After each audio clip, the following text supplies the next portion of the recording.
Great, thank you. Let's get my participant list up.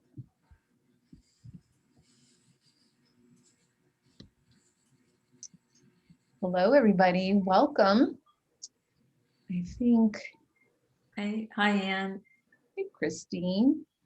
Hi, Peggy, Monty, Jesse. Hoping we'll have a few more people pop on. Let's give it one more minute.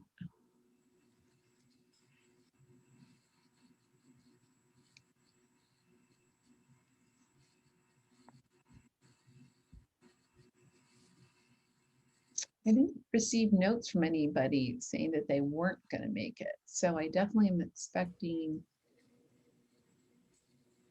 And Navarre is not going to be joining us, but he will be back with us next month.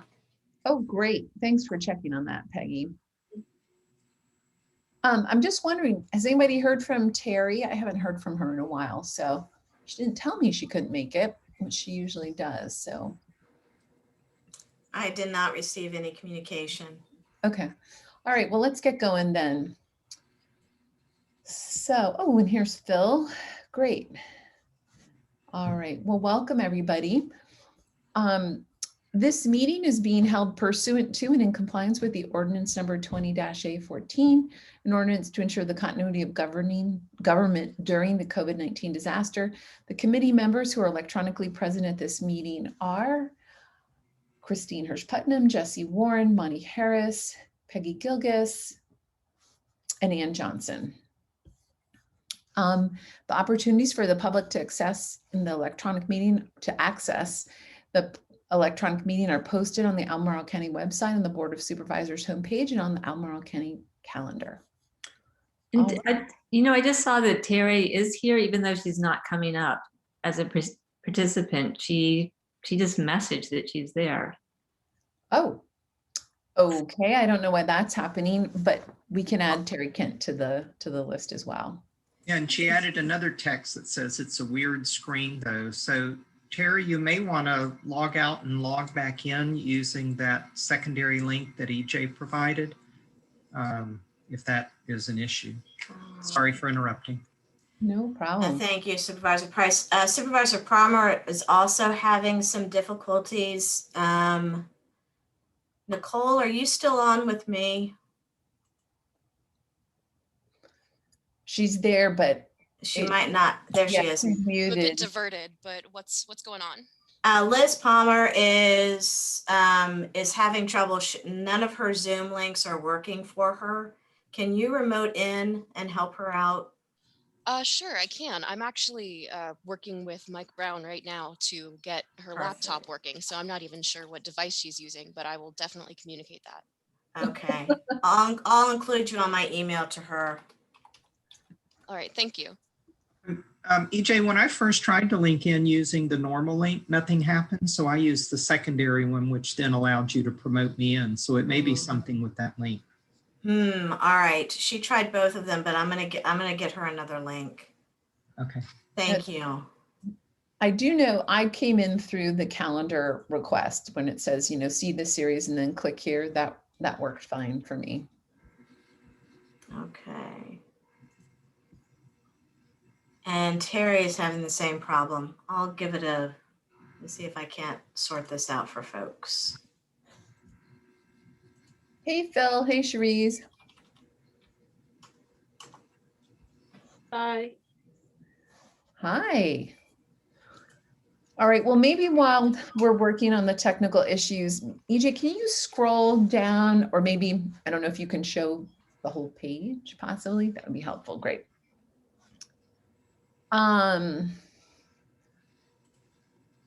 Terry, are you still on? Because I'm wondering, at least until we get you in. Oh, okay. She's here now, she said. Okay. Can you say something so we can see if you are? Oh, we still can't hear you.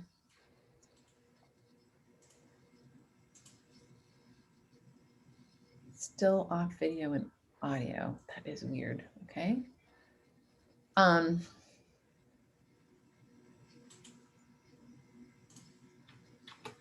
Well, I really want her to be able to vote on things. Maybe, Terry, if you can hear me, do you think at least to approve the minutes, until we get you on audio and video, you can respond in the text. Oh, okay, she approves the minutes. Okay, so I was going to ask for, hopefully everybody had a chance to approve the May minutes. Thank you, Peggy, for putting those together. I was going to ask for a motion to approve. I will set forward a motion to approve the minutes. Thank This is you. Christine. And is there anybody who does not vote to approve? All right, seeing no one who disapproves, I'm going to say that they're approved. So thank you very much.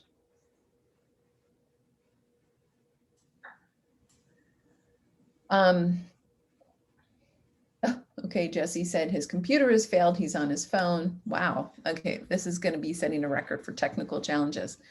So I'll go through some of these topics. So Terry and I still have not worked on bullet number 2, which is preparing a news story to raise awareness about illegal dumping. I did note last time, and I just kept this on here, that, you know, I have connected with Scott to Fife. He mentioned that the foundation, you know, might be an avenue to provide grants for collection carts. So when we come up with whatever we might need and funding or whatever, I think we can reach out to them. So I just don't want to lose that bullet. Phil was going to follow up with Patrick. I don't know if that happened, Phil.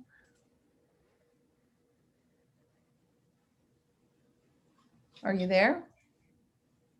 Can you hear me? Yep, there you are. Yeah. I talked to Patrick. We talked about this, I think, at the last meeting. And the new signs are up at both collection centers that say caps on.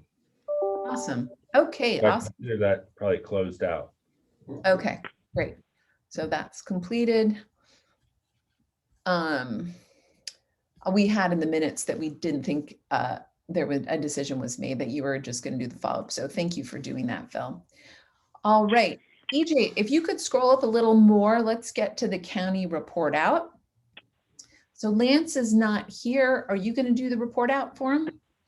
I am. Okay, great. Thanks. So let me pull up another screen.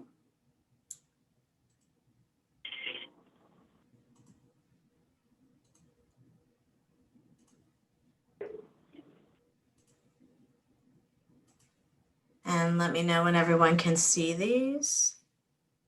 Looks good to me. Great. So it's super simple this time. We're going to have a report out on the Old Mills Trail cleanup that happened last Saturday. Also the schools cleanup that happened on that same day. And then where we are in the development of the litter cleanup program.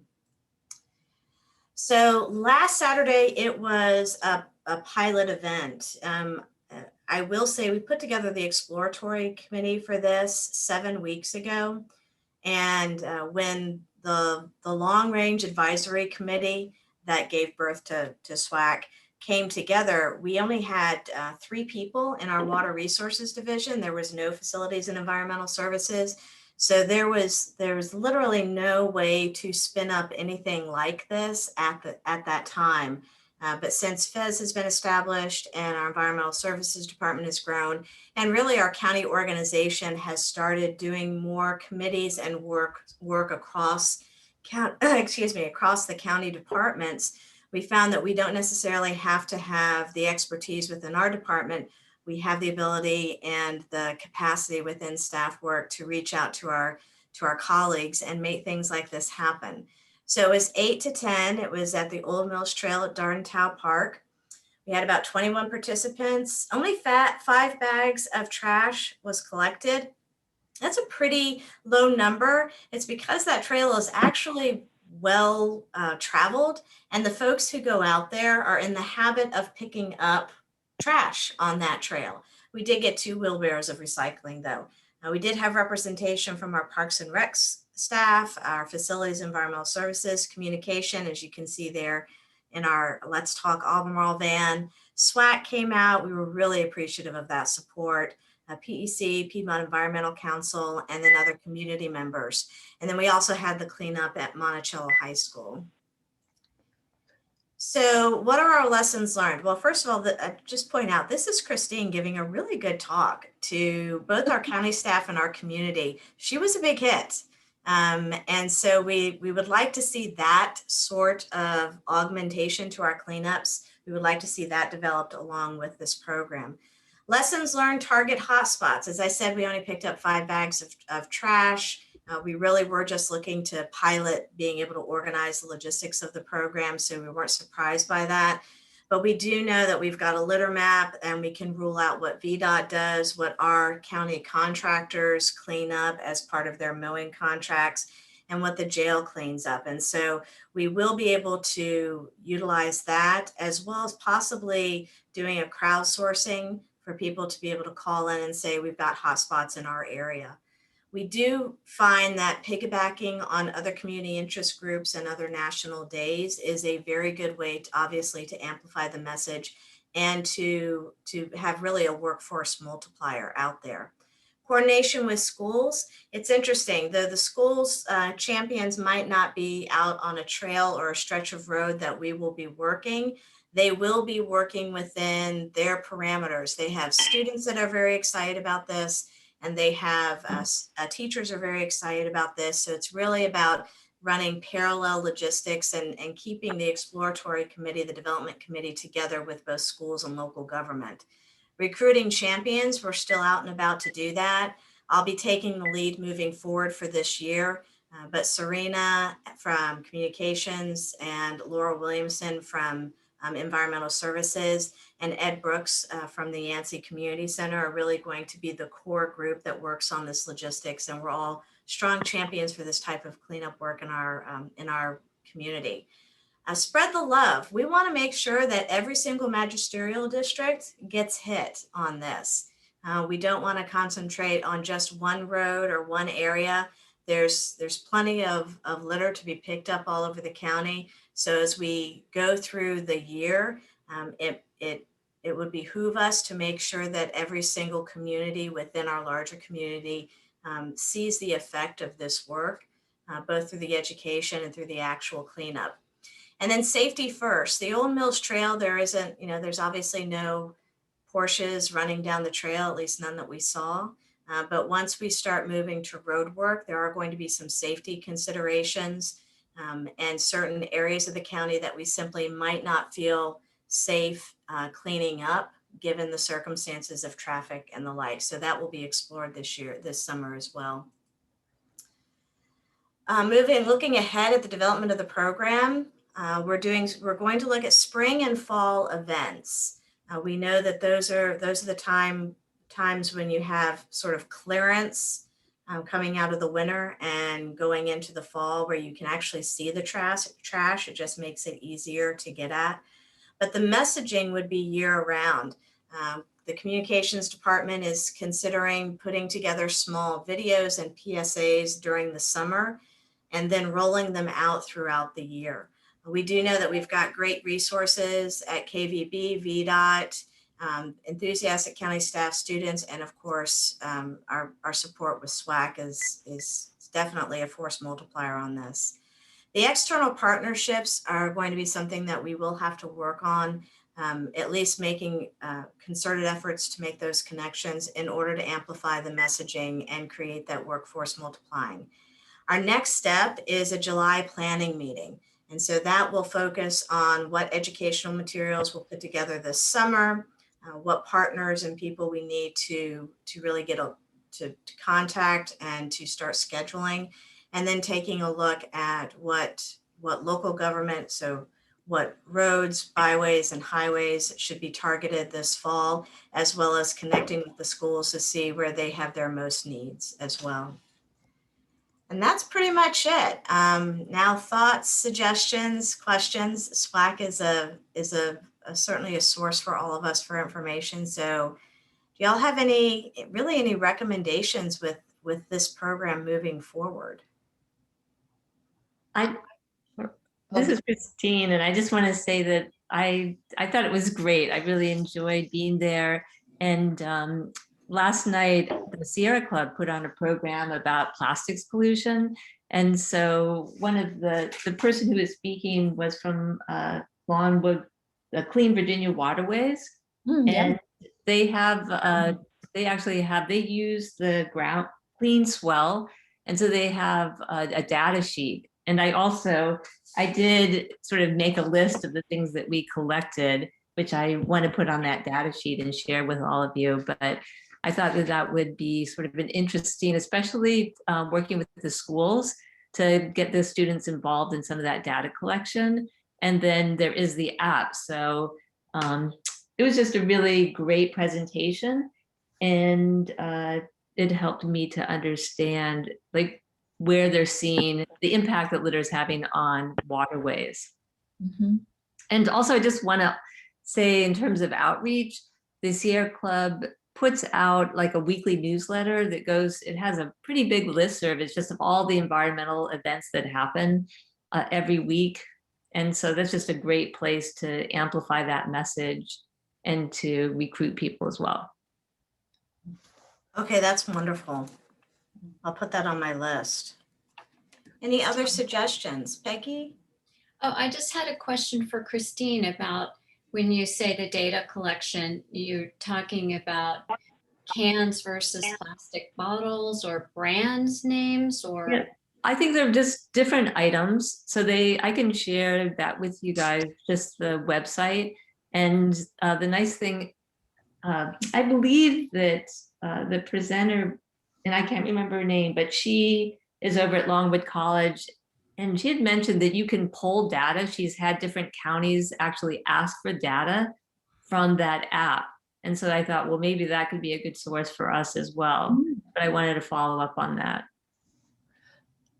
Okay, I'll connect with you offline to make sure that we're also, as part of the program, developing our data collection. One of the, so first off, Christine, thank you so much for representing us and doing that. And we had, Betsy was there and Melanie came too. So it was great. good. Thank you. You guys are over the top awesome. Thanks. One of the things, could somebody just recap what was, we didn't have much time to advertise this or anything. It seemed like it happened really quickly. Can somebody just kind of recap for us what was the promotion channels we used? Because I'm interested, Terry and I are having a little sidebar conversation on what channels were used for this, because 21 people seems pretty good with the amount of time, but is the idea in the future that we put dates out, advertise those dates, and then just sort of get volunteers to sign up for different locations on those dates? Because I'm thinking about the promotion strategy behind it.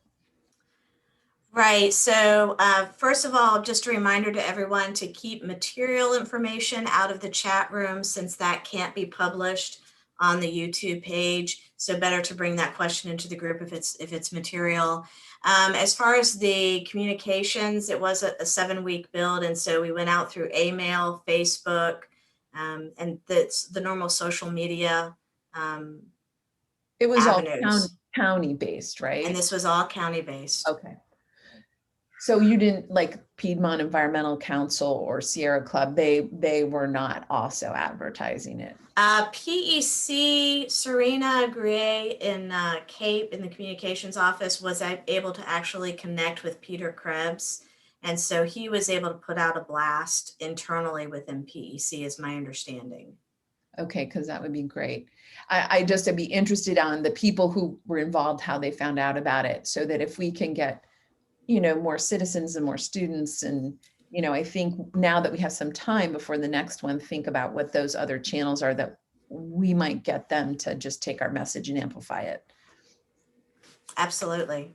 And EJ, wouldn't you agree that it was like about half staff or other people associated? It didn't seem like there was just a handful of people not associated with the county or SWAC. Agreed. There were some folks who were by marriage and by friendship pulled pulled in. That family circle. We apologize to them, but I will say this, and this was noted by a couple of staffers, is that the Old Mills Trail was being heavily traveled, and it sounds maybe a little silly, but we don't think so. Getting a big sign that says trail cleanup today is actually a good on the spot, on the moment way to pull in folks who are already walking the trail. They probably already have interest. We already had the pickers, we had the bags. They really didn't need to do anything. So signage will become something, and evergreen signage will be something that we focus on for the fall as well. Great. Now, I know, also the ever-present need to get community service hours in for students starting in middle school. So I think, if we could leverage that school avenue, if it's on a Saturday or Sunday, I think we could get, really nice community participation. So absolutely. It was the timing of the event wasn't that great for schools, as it was at the end of their school year. So they were quite frankly just scrambling. I think as we come out of the fog of COVID and things start to resemble some normalcy for the schools, that we'll be able to target their school areas, and then also maybe pull out some of the older kids and perhaps connect into UVA and some of their volunteer organizations and pull them in as well. Great. I'm looking at Jesse's square right now. Happy to help. That sounds awesome. Thank you. Okay. So if that's it, is there anything else, EJ, you want to? I have the GBB update. I know, I think there was something Lance had mentioned about that as well. Right. We're I would say in the beginning throes of a final draft of a document. Oh. We were passing it through the filter of staff before we walk it out to anyone else, just to clean up the basics of it. In fact, we're meeting tomorrow. We're also starting to look ahead at just in a very general sense of 3 and 5 year planning, at least from the staffing side of that.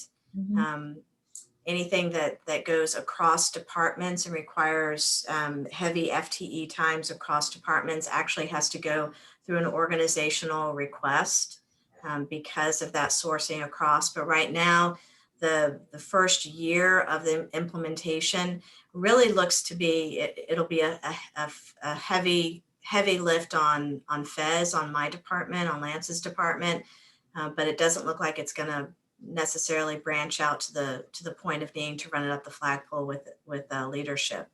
So we're getting pretty excited about implementation, and the city is actually, interestingly enough, though we didn't necessarily coordinate with them, they are on the same track with their draft, and so it looks like we'll be both teed up to have those partnership conversations at about the same time. So that's pretty exciting. Oh, that's great. Do you have any timeline where you think there'd be a version that we would get to take a gander at? We'll have that timeline probably, I would say probably by the next meeting. Oh, okay, super. That's great. Thank you for that. Sure. All right. Well, with that, let's go back to the agenda. And I will turn it over to Christine for the Outreach Communication Subcommittee report out. All right, thank you. We were able to meet on May 28th, and we had a few problems with our Zoom meeting, but we did get going with that. And Melanie, Arthur, and I had worked on a radio ad, 2 radio ads, and hopefully we're just left with this. And the idea was to send it out to the radio groups. There are 2 of them, and really targeting people who are in their car, because it looks like most of the litter comes from people throwing stuff out their car window. And so just waiting, I'm going to reach out to Emily Kilroy about the possibility of, can this be sponsored or a message brought to the community by SWAC? And so working on that. And then just an update on the recycling ambassadors. We now have 5. And we just recently, we had the former president of the Rivanna Master Naturalist who lives in the Ivy area and is interested potentially in recruiting other volunteers in the Crozet area, kind of the Western Albemarle, to potentially get some volunteers at the Ivy Recycling Center. So that's just sort of hopeful. And then, so we're hoping that will continue. We'll continue to recruit people, but it's awfully hot there. Yeah. And but I feel like we've been there consistently for almost 3 months now on Sundays. So we have a lot of people where we say, do you need any help with the plastic films recycling? And they're like, no, we got it. If it stretches, you can recycle it. If it doesn't, you can't. So I feel like we are making some headway. It has been a little bit confusing, kind of going back and forth with the caps. But we're still seeing a lot of people, a lot of contamination in the number 2s. And I sent Phil just a picture of what one of our wonderful staff, Kiera, just took it upon herself, and she has really been great about like pulling out the contaminants. And my hat's off to the great work that she's doing. And it really makes me think, Phil, if there's any way, or if we could be helpful in providing some training for the staff. I don't know if that's a possibility down the road, especially for the staff that work at the Ivy Recycling Center. But anyhow, I just wanted to bring that up. And Monty has been, he reported on talking to Lindsay Snooty and the principal at Crozet, and the 2 of us are going to hopefully work through a list of, try to contact the principals at each of our county schools and sort of see where they are in terms of the composting and recycling program, and if there's an interest in getting something off the ground for the fall. And we're hoping to develop some materials to make that process easier. And I don't know if Monty wants to say anything about that, or he's Yeah, lead on it.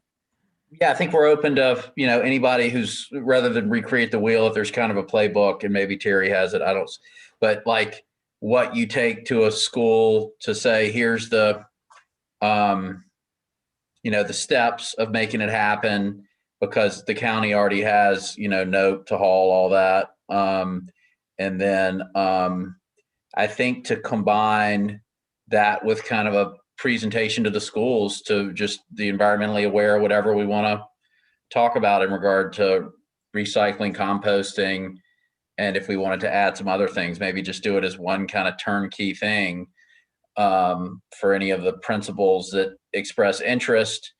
And then I think we could have a phase for ones that don't express interest. Is there a way to kind of get them there through looping in some science teachers? But to see how many people we get interested in the beginning. Monty, can you just remind me, what school did Lindsay say was sort of like a model program that she thought could be useful to sort of— Crozet Elementary. And so I talked to that principal, and she gave me a bunch of information. But it's really neat. I mean, they've got the students, they've got like for each grade, like assigned students, and it's kind of something, a prestigious thing you want. And, at the end of every lunch, they're kind of showing all the other kids what to do. And it's kind of a well-oiled machine. And she just kind of said, it's a community kind of that Lindsay came in and gave a presentation to the school, and then the principal got behind it. And there were already a couple teachers behind it, and they just kind of got it going. That's great. That is so amazing. Yeah. Claire, did Claire send you, Christine, the Green Schools Network list that we have?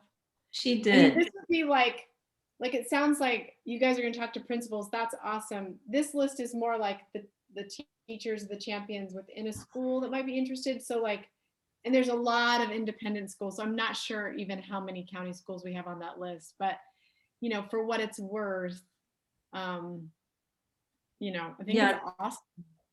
Yeah, I mean, you know, it'd be great there's some great models also in the independent schools, right? And I know Agner Hurt, they have been working on that, and that they're part of the Green Schools Network. So yeah, to be able to combine those two and let interested people in the public schools know about this network as well. Hey, Terry, I'll give you a call, and maybe if you're open to get some of your thoughts, because Sure. I mean, I'd love to make it really easy and go with what works and roll it out. And why recreate the wheel if it's Absolutely. Yeah, I think if somebody could sort of document the Crozet model and kind of go through how it's structured, the framework for it, and then sort of the benefits of doing that. So we could just sort of circulate that program. That could be very powerful because it'd be pretty easy to give people a roadmap on how to implement it. But thank you, Monty, for making those calls and putting it all together and continuing to push on this. So really appreciate it. And as you can tell, Christine is like a one-woman recruiting machine in this subcommittee between the ambassadors program and the litter cleanup. So, you know, thank you for that as well. And Betsy and Melanie, everybody who's contributing, really appreciate it. Okay, do you have a date and time, Christine, for the next meeting in terms of? I don't think we can have another subcommittee meeting because I don't have the webinar. I'd have to pay $40 a month in order to host a webinar. Because so, you know, unless there's some other way to meet, because I had created a meeting, and I guess I was supposed to be creating a webinar, and that's part of the reason why we got Zoom bombed. Yeah. Liz, I know you had mentioned, are you going to, is there anything you want to comment on that? I thought I saw Liz. Yeah, there's Liz. Well, I don't have a comment for now. I'm not quite sure how to do it.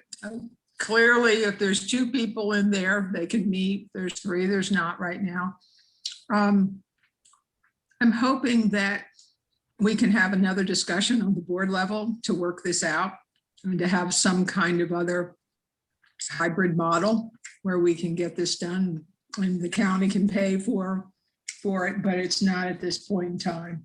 So I will follow up and see if we've come up with anything else. I don't know at what time we're going to have to go back to being in person and what that's going to look like either. We certainly want a hybrid model of some sort. But I don't have anything to add, unfortunately, right now. Yeah. Okay. Thanks, Liz. So do we have to use the issues? We don't want to pay for the Zoom. There's no funding to pay for that we just can't have the meeting because we don't have the technology to do it. Is that it?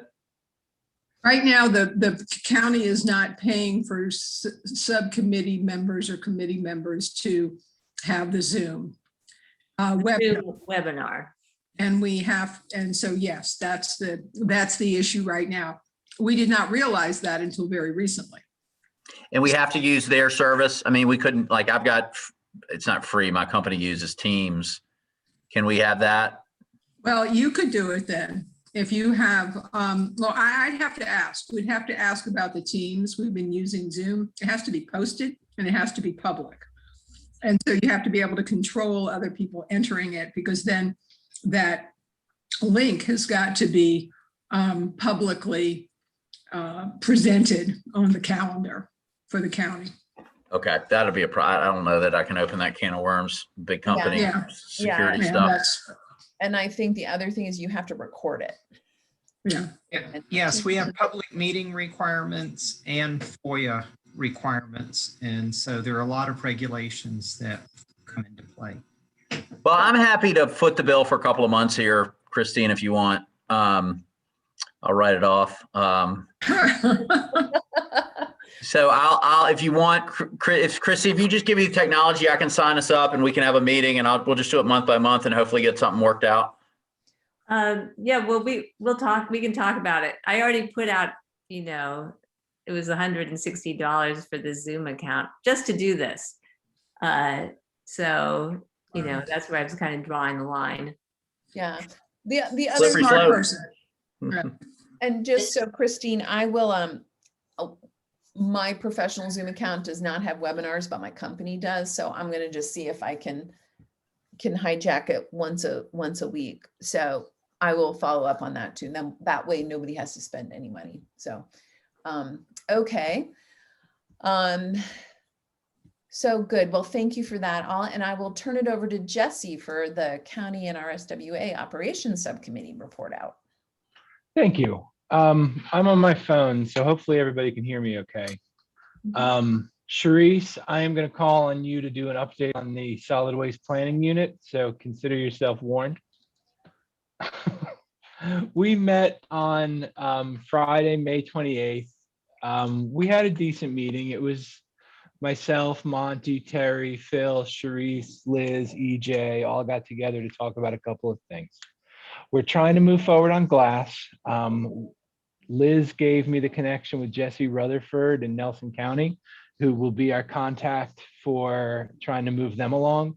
That's where I really see the opportunities coming in with like Scott DeFife and the Glass Packaging Institute, because this is a situation that may need different containering than what we're doing for the wineries. Now, Phil, you're welcome to report anything you like, but I gave Phil a list of all of the locations, addresses, annual tonnage estimates, et cetera, of interested customers. And we were sort of shopping that around.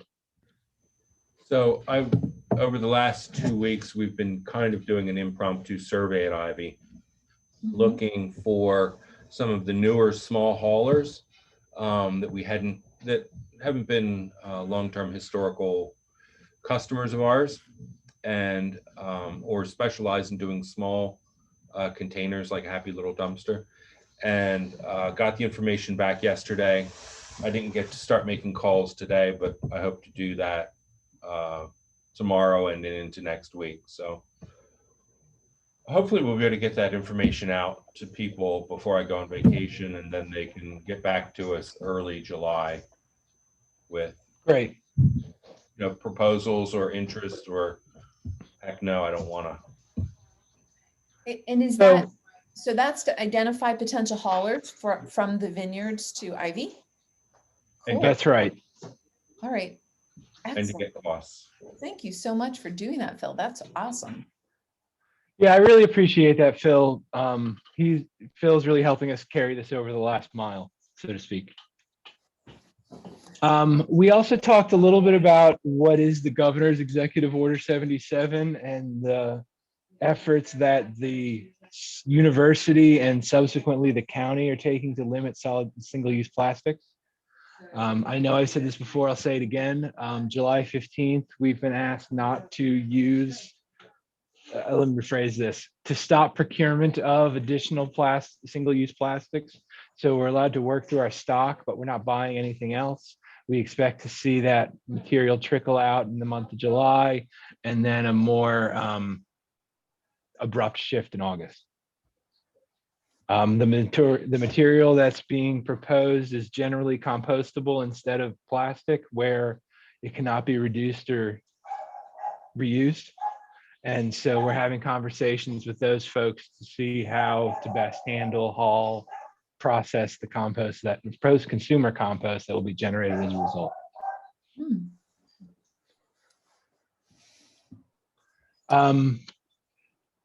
I would like to propose a meeting date of June 25th at noon for us to get together again. Any thoughts?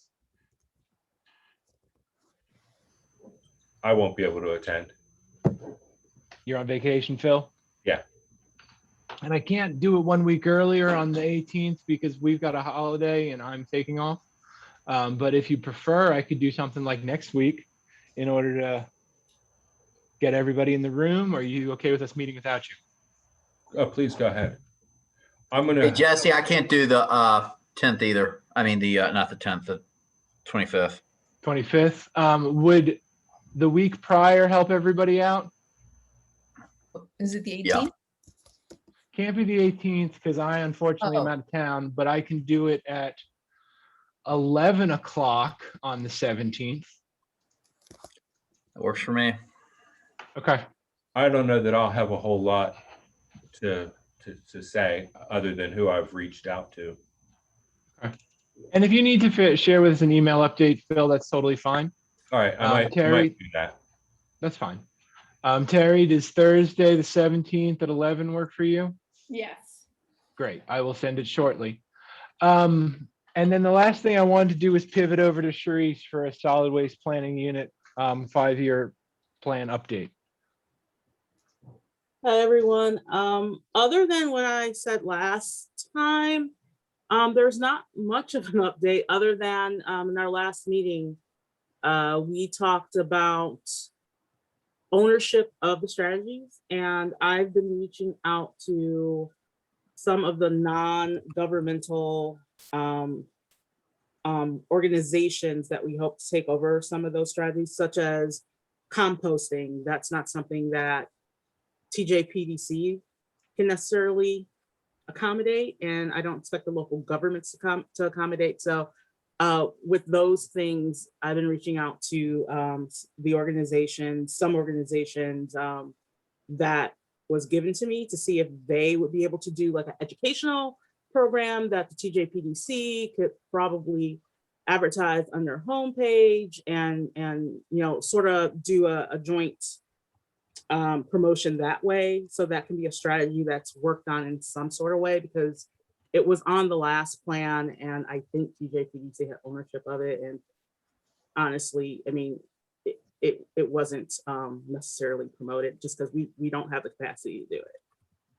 What else? I have reached out to some of the other counties who don't necessarily attend our meetings, but they're part of our solid waste and planning unit to get their updates. I think moving forward, I haven't set the date for the next meeting because I've just been swamped with other things, but I'm going to do that by Friday so we can meet by the end of June. And I'm hoping to go over pitting the plan in some sort of written organization for us to look at to see if a draft form is okay to send out for review and start talking about public meetings.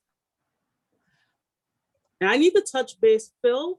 I know you said you're going on vacation. There were some questions that arose in that meeting that I still haven't reached out to you on. So I'm going to try to do that before Friday as well. And if you can't get back to me, I understand. I go away on the 18th and get back to work on the 6th. Okay. Noted. And on the 17th, I'm not going to be worth much. I understand. Eventually, I'll have already been in the car leaving. I hope you're going somewhere fun. Yellowstone and the Tetons. Oh, Cool. awesome. Nice. Awesome. Sharice, I have a question for you. When you were saying like you have some communities that are part of the planning district but are not really participating. What role, if anything, in this solid waste plan is the requirement around reporting? Is there going to be any change, any enforcement, any? Well, that's not necessarily up to TJPDC, and I don't even think it's up to local government. That's VDEQ, the people asking for the plan. And if they don't enforce it, there's not much we can do. Gotcha. I request and let them know that that would make our jobs easier when I communicate with VDEQ, but you know, hands are tied. So just on your perspective, since a lot, I mean, we don't all waste is pretty much subscription service. We don't have franchise waste collection in this part of Virginia. I mean, it seems like it's hard for localities to report, isn't it? Doesn't it come down to the haulers ultimately? Well, I mean, it comes down to the haulers, but it does. Unfortunately, it comes down to the localities in that they are governmental. And if anything, BDQ has more, I guess, teeth in that than the private sector. Mm-hmm. I'm not sure if that's answering your question or. No, I'm just curious. I'm sort of probing like how this happens. I think this is a real, a kind of a flaw in the makeup of the system, and just sort of I agree. how we address it. I agree. I agree. It's a requirement, but it's a requirement that's not enforced. Yeah. And I don't know how to get around that other than to constantly letting BDQ. This is why I didn't get the correct numbers. Yeah. Is because certain entities tell me that they don't have to give it to me, and they. Okay. Well, thank you for that. That's just helpful for laying out some context. It's kind of hard to do some planning when you don't really have those metrics underneath the plan. But one thing that I don't know if it'll help anything.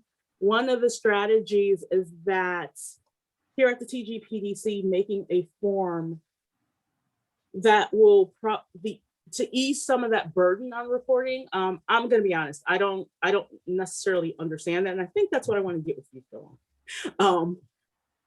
Just so that we can make reporting easier for haulers, if that's part of the problem, some sort of uniform reporting tool to help them out. If that's one of the things, is there's no time or whatever.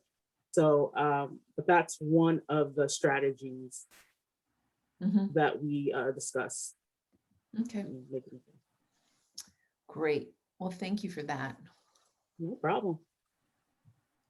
Jesse? I don't think I have anything else to add unless folks have anything else to add. I'll add one thing about what Charisse has been talking about many years ago, when I suddenly found out that we actually had solid waste reporting, and I was flabbergasted because I didn't think we were reporting any. And I asked our then a different county executive, not the one that we've got now. And he basically said it's perfunctory. We do it every year, but nobody pays attention to it, which was really pretty depressing. But I think Charisse is up against something that's just been happening for years, and it obviously needs to be changed on the state level. Yeah, and I think at the state level, but also for our capital planning, if we can sort of guess you have more people in one area, you have more waste and things like that, but it would be helpful to have some numbers, especially when you're looking at commercial generators as well. So, yeah, and hard to, if we can't measure our progress on certain things as well. So, okay, well, let's move on then to Peggy as the sole representative of planning and vision. Well, I find this conversation very interesting because obviously we have learned that we can require reporting through our county code for our county. And we really need to do that. We do need the metrics. We do need that for planning.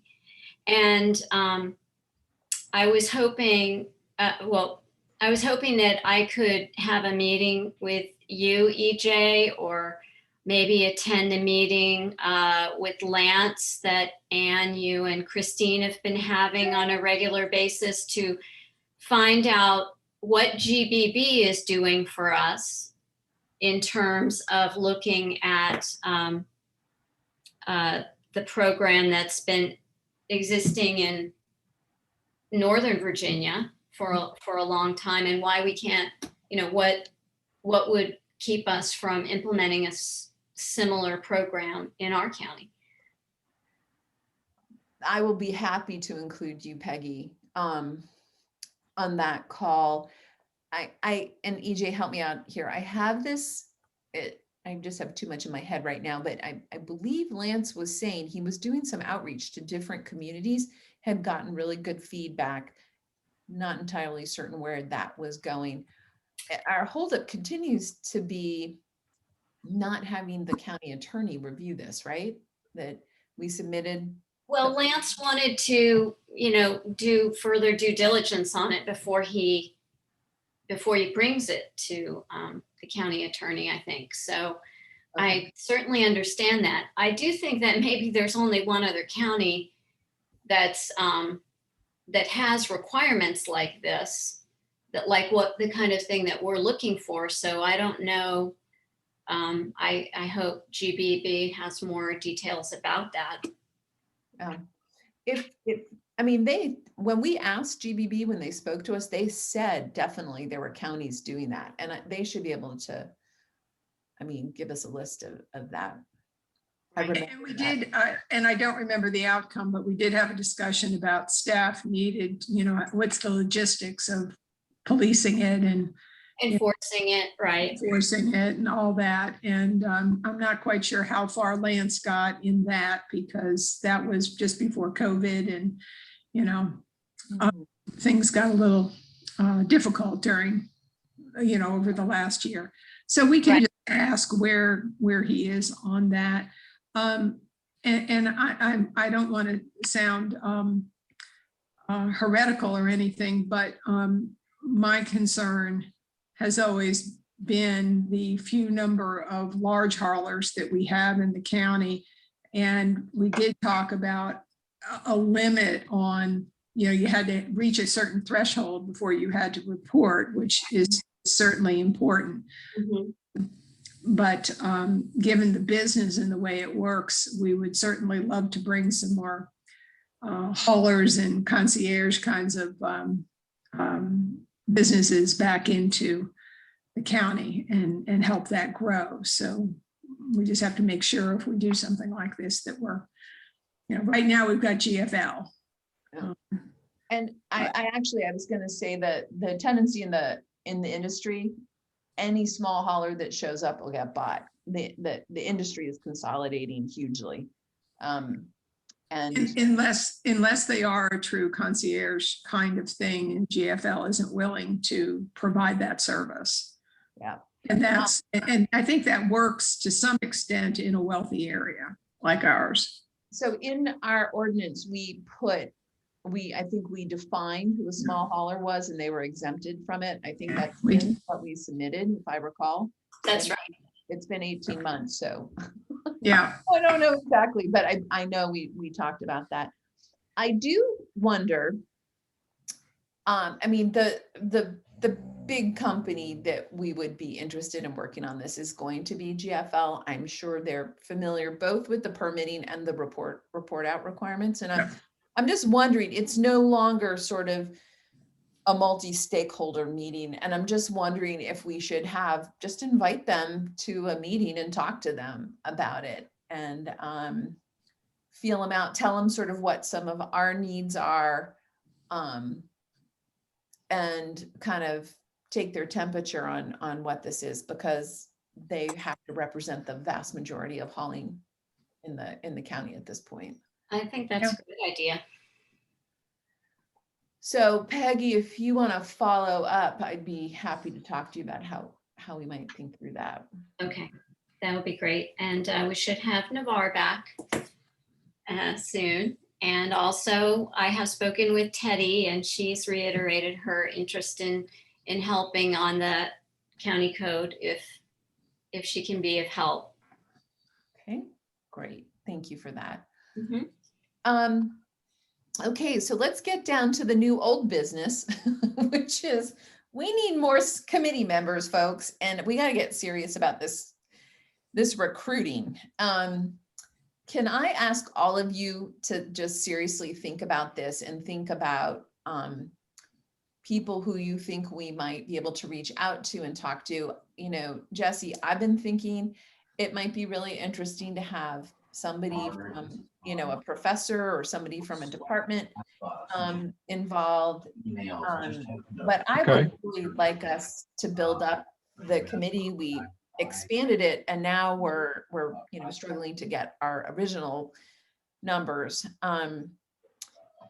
You know, Liz, you had mentioned there's a woman who does concierge services. I don't know, you know, if you think she would be appropriate, but it would certainly be great to have somebody who actually is some kind of hauler or processor if they're interested, just to bring that real operational, you know, point of view to the committee. So can I just charge everybody with thinking about it? And it would be fantastic if we could just come up with a list and then maybe one or two of us could do some outreach to them and just gauge interest.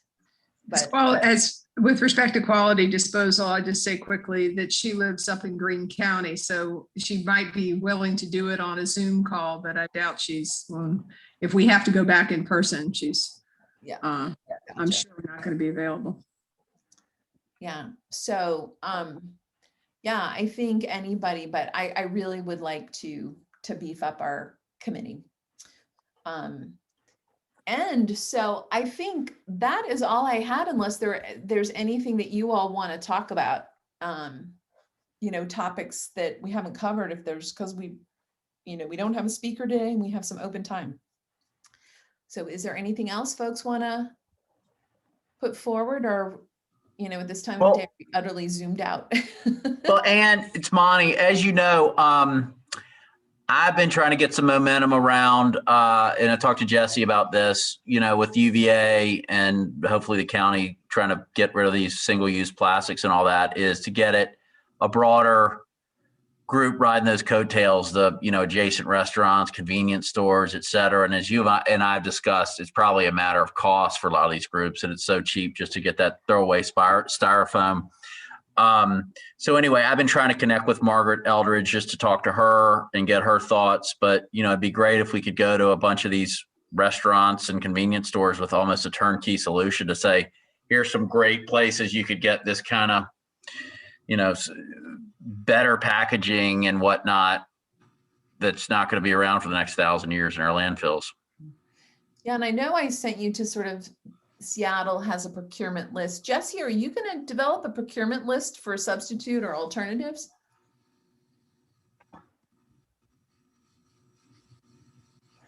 Supervisor Price and then Peggy and then Christine have their hands up. Okay. Sorry, I was muted. We have hundreds of people who are buying these products. So what we're looking for is BPI certified. I mean, there's not going to be a list of acceptable products. There's not going to be a list of unacceptable products. What's going to happen is the UVA marketplace will remove all products that are unacceptable, and then we will make clear to people what single-use plastics aren't. Okay. All right, Donna, you want to go? Thank you. Two things a little different from what we were just talking about. I was out in Oregon over Memorial Day weekend, and they have deposits on plastic beverage containers like we used to have as kids on glass. And I recognize that's outside of the specific charter of our local solid waste alternatives advisory committee. But if there is a way we can try and encourage our state legislature to enact something like that. I was castigated when I picked up a plastic bottle on the ground and threw it in a trash can. My friend said, "What are you doing? That's money here in Oregon." And I think it goes a long way also to reducing at least some part of our litter.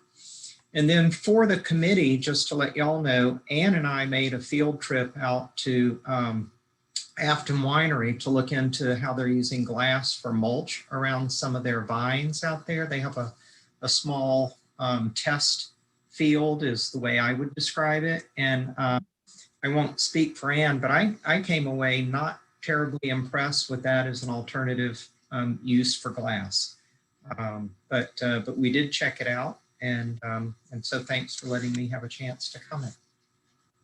Thanks, Donna. Yeah, I sort of second that. I'm not sure that's really a great, I mean, it looked relatively effective. They're using it to suppress the growth under the vines, but it's relatively finely ground glass, and I just see a limit to being able to do that. So it did not seem like a really great alternative. I will tell you, Oregon, the bottle deposit system is a model system in the US. They have a really interesting program. And believe me, bottle bills, now that I'm on the Governor's Advisory Council, it's definitely top of mind. So thanks for that, Donna. Thanks, Ann. The other thing on the glass, as far as kind of a mulch around the plants, is I worry about what do you do when you have to replant? Now you've got all this glass that's in the soil as well. I really think it is a very short-term solution to a much more complex long-term issue. Anyway, thank you all for letting me comment. Terry, you want to go? Sure. I was just going to say, during, I think it was the second Better Business Challenge that we ran, we had probably 8 to 10 restaurants, maybe not that many, but what we had this idea that we were going to do bulk purchase. Like, we had an interested restaurant that was willing to store compostable packaging. He said, hey, I'll keep it at the Jefferson School. It's relatively central. And so we had a couple of UVA interns going around and gauging interest in the part of the restaurants. And I have to be honest, it fell flat. I was surprised. I thought we could get at least, a few, and it didn't go over well. But that was like, what, 7 years ago. We're in the 4th Better Business Challenge. We didn't get a lot of restaurants this round, but Jesse, I don't know if it's something where the sustainability group, I would just want to have the assurance that there's enough interest, because I actually think there could be a solution. There could be bulk purchasing, there could be lower pricing. Mm-hmm. And I don't know if it was because you had like 2 UVA students that, like, the restaurant community, I've worked with that, like, it's not necessarily an easy sell. It's like, we're busy, thanks so much. I mean, they don't really give you the time of day. So maybe that was the messenger. I don't know, but I just wanted to put that into the pool of just something that we tried. Not to say that, we couldn't try again. Because I think it's a great, like, between the corner, just that corridor is where we went, from the corner to the downtown mall, basically, just walked it. So yeah, let's try again. I'm always about try again. Yeah, I'm going to make a good college try. I mean, I just get disgusted. I went to Brownsville Market the other day at lunchtime, and everybody gets a styrofoam wrapped up. It's wrapped up perfectly to last for 1,000,000 years. And it's just like, that's going on everywhere. Yeah, no, it's bad. It's really bad. Yeah, Brownsville is kind of exceptional on that front too. They're well known for that. Peggy, how about you? Do you have something? Yeah, well, I just wanted to say, I wanted to ask Margaret, maybe if she's still with, Margaret. I went to Sticks last night for takeout, and we got a bunch of black styrofoam clamshells. And I asked to speak to the manager, and I said, why are, it would be nice if you weren't using styrofoam. I thought you didn't use this in the past. And they said that they can't get it, that right now there is a shortage and they don't want to be using styrofoam. So I don't know if that's really the case or not. Then I just wanted to say, on the bottle deposit system, Donna's absolutely right. There are only 10 states that have bottle deposit programs, and those states have a lot higher recovery rate for those materials and much less litter, because people will pick it up. And in Connecticut just boosted their price per container, I think, to 10 cents, and expanded it to all sorts of other things besides just, soda bottles and cans and glass. So I think, to little, like the kind of things you get on any airplane, even they added those.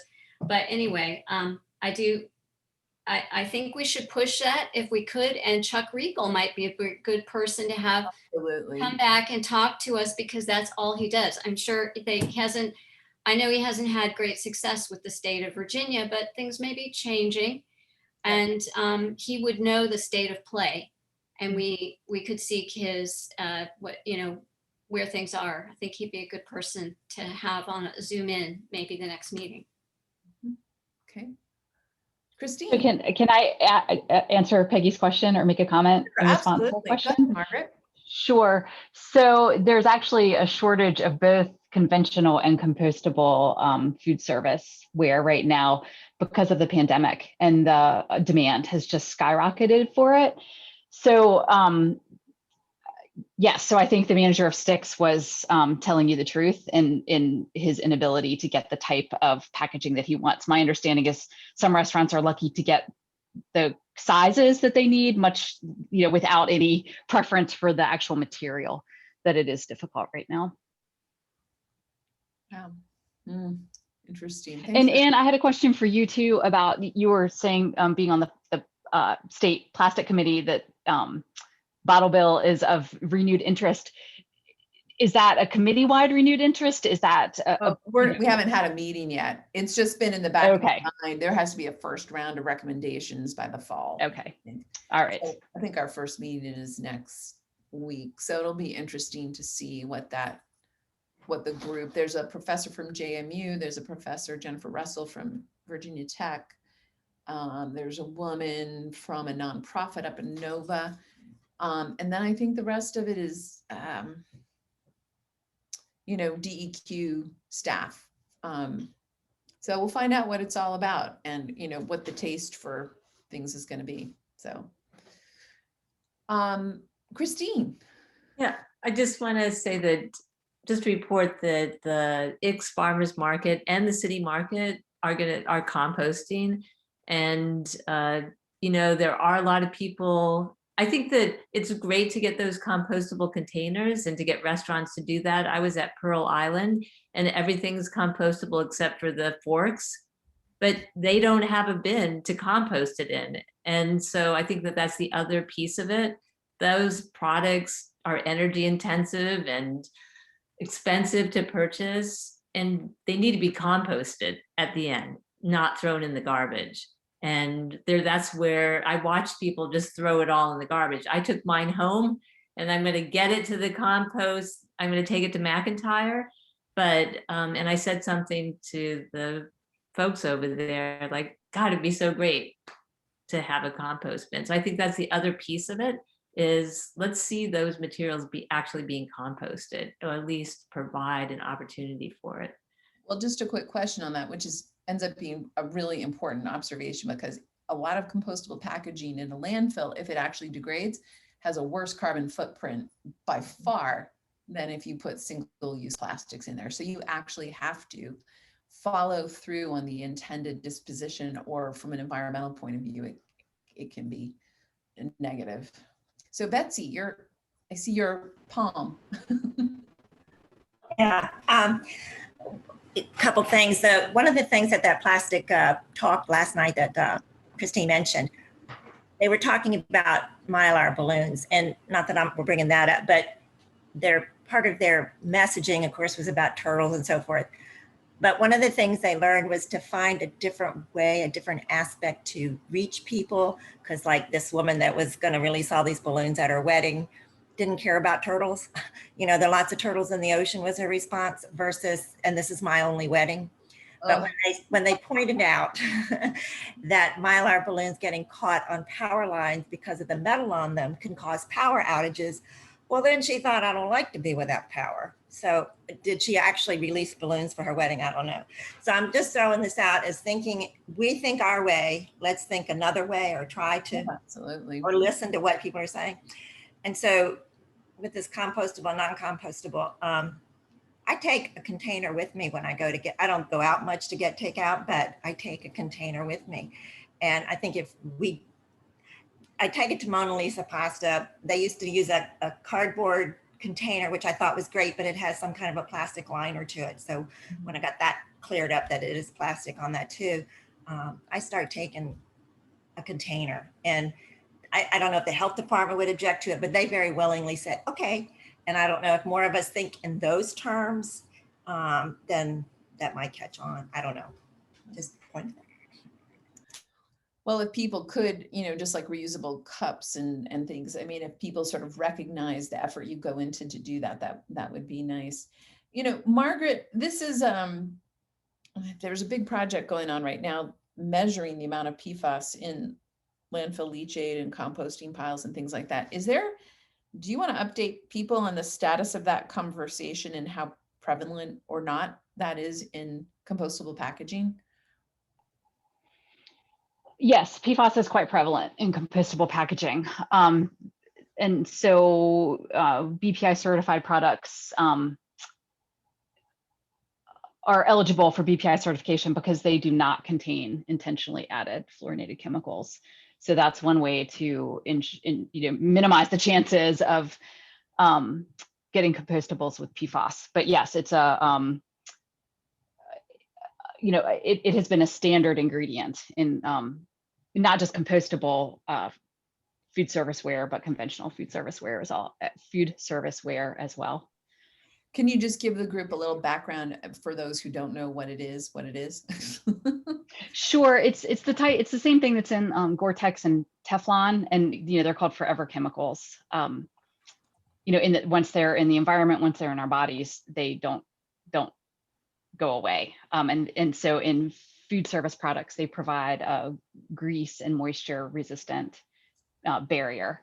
So like, for example, a pizza box, the white tissuey paper that's underneath the pizza, between the pizza and the cardboard pizza box, very likely contains PFAS because it's good at absorbing the grease. So that's one thing we have to be. So packaging is generally a very small portion of what goes into compost, but the packaging carries PFAS, so we're finding it in compost now. And this is it's a persistent organic pollutant. And so this is like one of the things that if we want to look at alternatives, we want to make sure we do a thorough job. And, things like what Margaret just said, make sure that any certification includes not including PFAS in it, which is very challenging in food service. It is the default chemical that's used on that for grease resistance.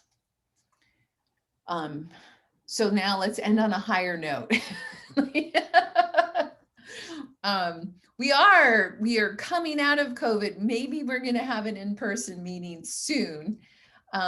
But so much progress, guys. Just congratulations, just between glass, between the ambassadors program, the litter cleanup, all of this stuff you guys are doing. It's incredible. So thank you so much. COVID's been a really hard year for us to try to keep things moving, but I think we've gotten the gist of it and we are forging ahead. So really well done. Thank you.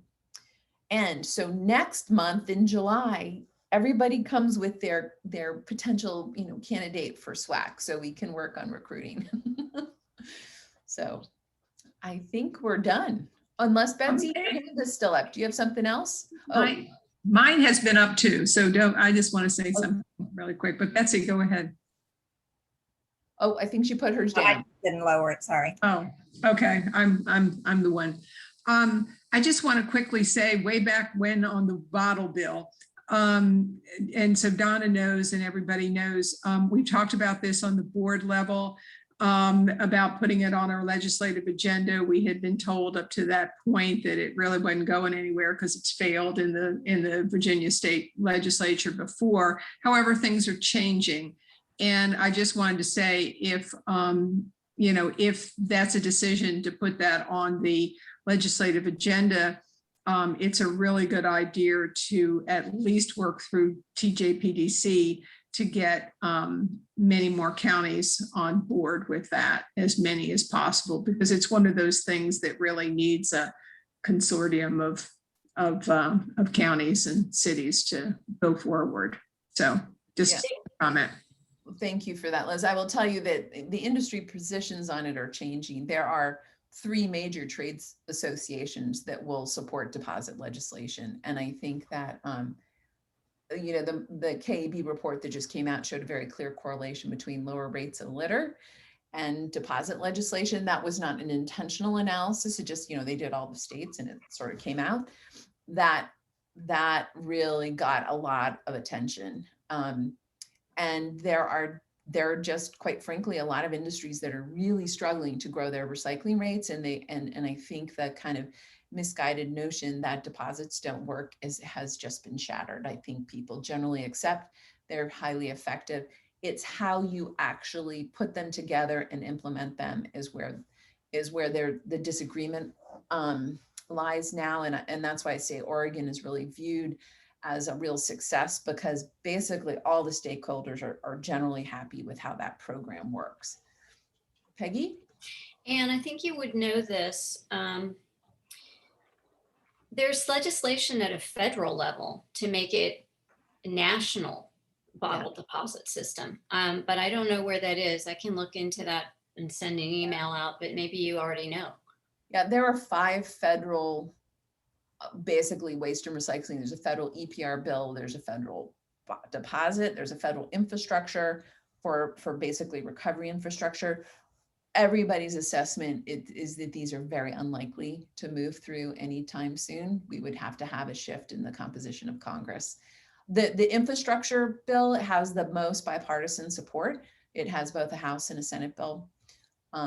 We're working on some federal recycled content recommendations that are part of Save Our Seas Act 2.0 passed in December.